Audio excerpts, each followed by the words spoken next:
아시아를 무시하던 프랑스의 젊은 여성이 유럽 여행을 떠납니다. 한국 여권의 놀라움을 목격하고 충격에 빠지는 그녀, 이 여성은 한국에 대해 어떤 진실을 마주하였기에 그럴까요? 안녕하세요. 저는 프랑스에 살고 있는 엘리제라고 합니다. 유럽의 역사를 배우며 자랐기에 아시아는 저에게 늘 먼 나라처럼 느껴졌어요. 특히 아시아 국가들에 대해서는 그저 먼 나라 이야기라고만 생각했어요. 저는 어릴 적부터 미디어를 통해 접한 아시아의 이미지를 그대로 받아들였어요. 특히 한국은 중국의 영향을 크게 받은 나라라고 생각하며 한국의 문화를 과소평가했었죠. 친구들과 대화할 때도 한국은 서구 국가들만큼 발전하지 못한 나라라고 얘기했죠. 그러던 어느 날 대학에서 우연히 교환학생 프로그램에 참여할 기회를 얻게 되었고 이 경험이 제 인생을 완전히 바꿔놓을 것이라는 건 상상도 하지 못했죠. 교환학생 프로그램은 저에게 유럽의 다양한 문화를 직접 경험할 수 있는 기회였어요. 파리의 익숙한 거리에서 벗어나 새로운 지역에서 저를 기다리고 있을 모험을 기대하며 여행 가방을 꾸렸어요. 저는 유럽 여행의 첫 번째 목적지로 이탈리아의 로마를 갔어요. 유럽의 역사를 품은 도시 로마는 제게 있어서도 매력적인 여행지였어요. 하지만 여행은 제가 예상하지 못한 경험을 하게 되는 순간으로 시작되었어요. 로마 공항에서 입국 심사를 받기 위해 줄을 서 있던 저는 차례를 기다리며 주위를 둘러보고 있었는데 한 무리가 제 눈길을 끌었어요. 그들은 뭔가 독특한 분위기를 풍기고 있었죠. 그들 중 한 명이 한국어로 대화하는 것을 듣고 그들이 한국인임을 알 수 있었죠. 저는 별다른 관심 없이 그들을 관찰하고 있었고 한국 여권을 소지한 그들은 별다른 문제 없이 입국 심사를 통과했어요. 그 후 저의 차례가 되어 입국 심사를 받았는데 심사관이 제 여권을 확인하는데 시간이 조금 걸렸고 몇 가지 추가 질문을 했어요. 그 순간 저는 그들에 비해 내가 더 많은 질문을 받고 있다는 사실에 의문이 들었죠. 한국인들이 빠르게 통과한 것을 단순한 행운으로 생각했지만 제 마음속 깊은 곳에서는 그들의 여권이 특별한 무언가를 가지고 있는 것인지 궁금해졌어요. 한국 여권이 그렇게 대단한가? 라는 의문이 머리를 떠나지 않았죠. 하지만 곧 그 생각을 떨쳐내고 여행을 계속 이어갔어요. 이 작은 사건이 제 마음속에 새로운 의문을 심어놓았죠. 저는 로마에서의 첫날을 보내고 다음날 유명한 관광지들을 방문하기로 했어요. 콜로세움, 바티칸 시티를 탐방하며 유럽의 역사와 문화에 감탄했어요. 그날 저녁 저는 호스텔의 공용 라운지에서 우연히 한국인들과 만나게 되었는데 그들은 저와 비슷한 나이대의 청년들이었어요. 이들과 인사를 나눈 후 자연스럽게 대화를 나누기 시작했는데 그중 한 명인 지민은 한국에서 온 대학생으로 이번 유럽 여행을 통해 다양한 문화를 경험하고 싶어하는 열정적인 청년이었어요. 그가 이렇게 먼 유럽까지 왔다는 사실이 놀라웠어요. 어떻게 아시아에서 유럽까지 오게 됐어요? 제가 물었죠. 지민은 웃으며 대답했어요. 요즘은 많은 한국 사람들이 유럽을 여행해요. 비자 없이도 여러 나라를 갈 수 있으니까요. 저는 이 말에 호기심이 생겨서 정말요? 한국 여권이 그렇게 강력한가요? 라고 물었고 지민은 고개를 끄덕이며 설명을 이어갔어요. 네, 한국 여권은 전 세계에서 꽤 높은 순위를 자랑해요.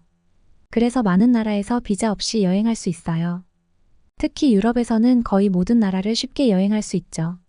지민의 말을 듣고 저는 입이 떡 벌어졌어요. 한국이 그렇게나 높은 평가를 받는다는 사실이 믿기지 않았어요. 사실 한국에 대해 별다른 관심을 두지 않았기 때문에 한국 여권이 그렇게 높은 평가를 받는다는 사실을 몰랐어요. 한국이 중국의 그림자 속에 있는 나라라고 생각했지만 이 대화는 제 편견을 깨기 시작했어요. 지민과의 대화를 통해 저는 한국에 대해 조금씩 이해하게 되었고 한국이 경제적으로 발전한 나라이며 국제적으로도 높은 위상을 가지고 있다는 사실을 새롭게 알게 되었어요. 제 자신이 한국에 대해 얼마나 무지했는지를 깨닫기 시작했어요. 다음 날 저는 지민과 그의 친구들과 함께 로마의 주요 관광지를 탐방하기로 했어요. 저희는 스페인 계단, 판테온, 트레비 분수 등을 방문하며 서로의 여행 이야기를 나누었어요. 덕분에 저는 그들의 문화와 가치관에 대해 더 깊이 이해하게 되었어요. 관광지에서 사진을 찍고 간식을 먹으며 휴식을 취하던 중 한국의 대중문화에 대해 이야기하게 되었는데 특히 BTS나 블랙핑크 같은 그룹이 전 세계적으로 인기가 많다고 했어요. 저는 고개를 갸우뚱하며 물었어요. 왜 그렇게 많은 사람들이 K-팝을 좋아하죠? 솔직히 저는 아직 그 매력을 잘 모르겠어요. 저는 솔직하게 물었어요. 지민은 웃으며 말했어요. K-팝이 그냥 음악이 아니라는 거죠. 팬들과의 소통도 예술이고 무대 퍼포먼스는 그야말로 레전드예요. 그리고 가사 속에 담긴 메시지가 뭉클할 때가 많거든요. 그래서 사람들이 더 열광하는 것 같아요. 저는 눈을 크게 뜨고 고개를 끄덕였죠. 아, 그렇구나. 저는 그냥 유행 따라가는 줄 알았는데 그 안에 그렇게 깊은 뜻이 담겨 있는 줄은 몰랐네요. 그날 저는 깨달았어요. K-팝이 단순한 유행이 아니라 그 속에 사람들의 마음을 움직이는 무언가가 있다는 것을요. 저는 한국인 친구들이 자신들의 문화를 자랑스럽게 여기는 모습을 보며 그들에 대한 존경심이 생기기 시작했고 한국의 문화가 유럽과는 다른 독특한 매력을 가지고 있음을 인정하게 되었어요. 저는 한국인 친구들과의 시간을 통해 그동안 제가 가지고 있던 편견이 잘못되었음을 점점 더 깨닫게 되었어요. 저는 지민과 그의 친구들과 함께 로마에서의 관광을 마친 후 저녁 식사를 함께 하기로 했어요. 지민이는 로마의 한 한국 식당을 추천하며 가보자고 했어요. 전 한국 음식에 대해 잘 알지 못했지만 새로운 경험일 거라 생각하고 갔어요. 식당에 도착하자마자 저는 한국 음식의 다양한 종류와 향긋한 냄새에 놀랐어요. 이런 곳이 로마에도 있다니. 한국 음식을 처음 접하는 만큼 메뉴를 선택하는 데 신중했어요. 지민은 불고기, 김치, 잡채 등 대표적인 한국 음식을 추천해 주었고 음식이 나왔을 때 저는 한 입을 먹어보았어요. 예상 외로 맛있다는 생각이 들었고 특히 김치의 독특한 맛에 매료되었어요. 이거 정말 맛있네요. 매콤하면서도 깔끔해요. 제가 감탄했죠. 지민은 미소를 지으며 설명하기를 김치는 한국 음식의 대표적인 반찬이에요. 발효 음식이라 건강에도 좋고 한국인들이 매일 먹는 음식 중 하나죠. 저는 지민의 설명을 들으며 김치와 나온 다른 음식들도 맛보았는데 잡채의 부드러운 면과 불고기의 달콤한 맛이 저를 매료시켰어요. 저는 지민과 그의 친구들과 함께 로마에서의 일정을 마무리한 후 그들의 제안에 따라 베네치아로 향했어요. 베네치아는 제가 오래전부터 가보고 싶었던 도시였죠. 베네치아의 아름다운 수로와 건축물은 감탄을 자아내게 했고 친구들과 함께 베네치아의 역사와 문화를 탐방하며 저는 한국의 전통적인 문화와 현대적인 변화에 대해 궁금해져서 이것저것 물어봤어요. 한국은 어떻게 전통적인 면과 현대적인 면이 조화를 이루고 있나요? 지민은 생각에 잠긴 후 대답했어요. 예를 들어, 우리는 설날이나 추석 같은 전통 명절을 여전히 중요하게 생각하지만 동시에 우리는 세계적으로 유명한 기술 기업들과 함께 현대적인 도시 생활을 즐기고 있죠. 저는 지민의 말을 들으며 한국이 단순히 전통을 고수하는 나라가 아니라는 것을 실감했어요. 그래서 서울에는 첨단 기술을 자랑하는 빌딩들이 가득한 거군요. 하지만 그 안에선 여전히 전통이 숨쉬고 있다는 게 놀라워요. 지민은 고개를 끄덕이며 한국의 현대적 건축물과 IT 기술에 대해 구체적으로 이야기해 주었어요. 예를 들어 서울의 남산타워나 롯데월드타워 같은 곳에서는 전통적인 문화 행사도 자주 열려요. 최첨단 기술과 전통 문화가 한데 어우러지는 거죠. 저는 그 말이 흥미로웠어요. 그렇군요. 전통을 유지하면서도 현대적인 발전을 이루는 게 쉽지 않았을 텐데요. 지민은 미소를 지으며 말했어요. 맞아요. 쉽지 않은 일이죠. 하지만 한국 사람들은 전통을 소중히 여기면서도 미래를 향해 나아가는 것을 중요하게 생각해요. 그래서 우리의 삶 속에서 전통과 현대가 자연스럽게 섞여 있어요. 저는 이 대화를 통해 한국이 가진 문화적 깊이에 대해 더욱 깊이 이해하게 되었어요.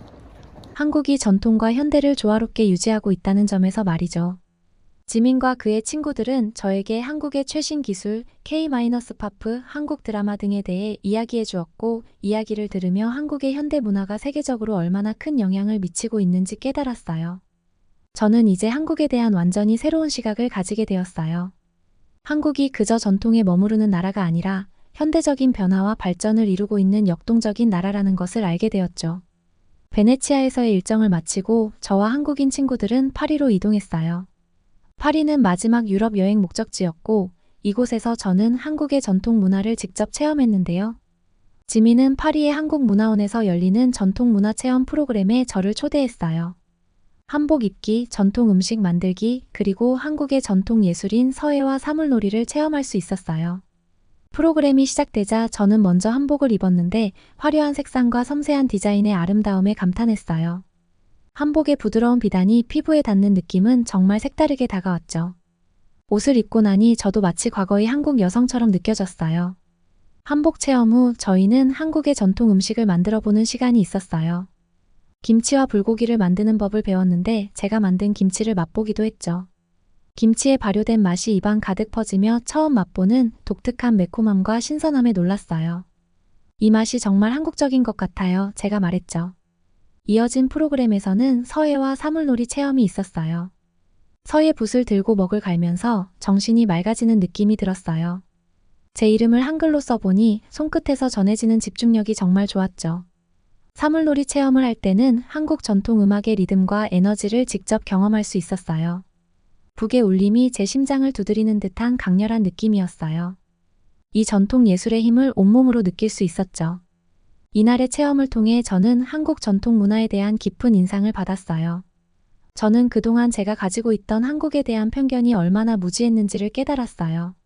한국은 단순한 동양의 나라가 아니라 고유의 전통과 문화를 가진 독립적인 나라였으며 그 문화는 매우 깊고 다채로웠죠. 운이 좋게도 한국인 친구들과 함께 한국 문화를 경험하게 된 것을 기쁘게 생각했어요.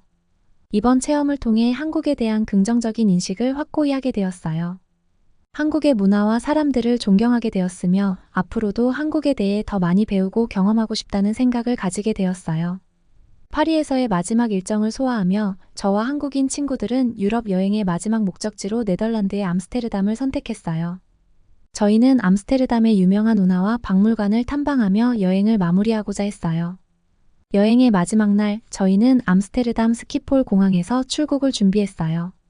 저희는 함께 출국 심사대를 통과하기 위해 줄을 섰어요.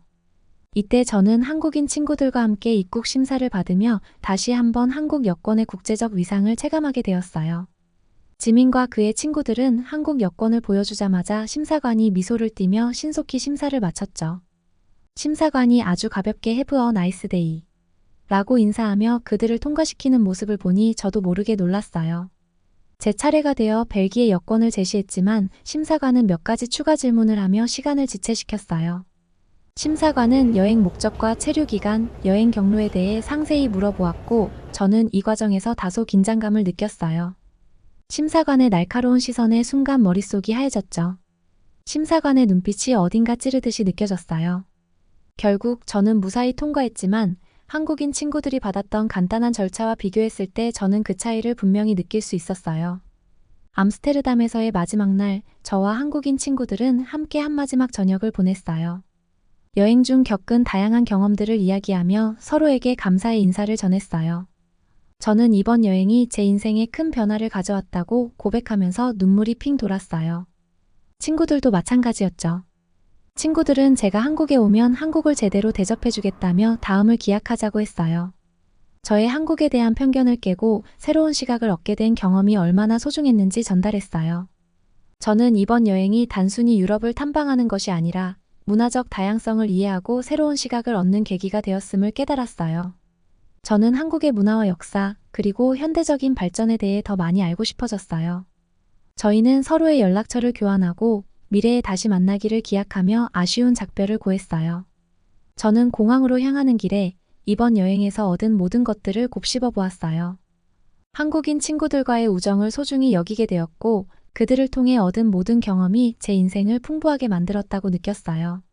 꼭 한번 한국에 가봐야겠다는 생각이 들었죠. 저는 이번 여행을 통해 한국에 대해 깊이 알게 되었고 더 나아가 한국어를 배우고 싶다는 생각이 들었어요. 한국 문화를 더 깊이 이해하기 위해 한국어 공부를 시작하고 한국에 대한 책을 읽기로 결심했어요. 또한 미래에 한국을 방문하여 한국의 문화와 사람들을 직접 경험하고 그동안 배운 것을 실제로 체험하고 싶었어요.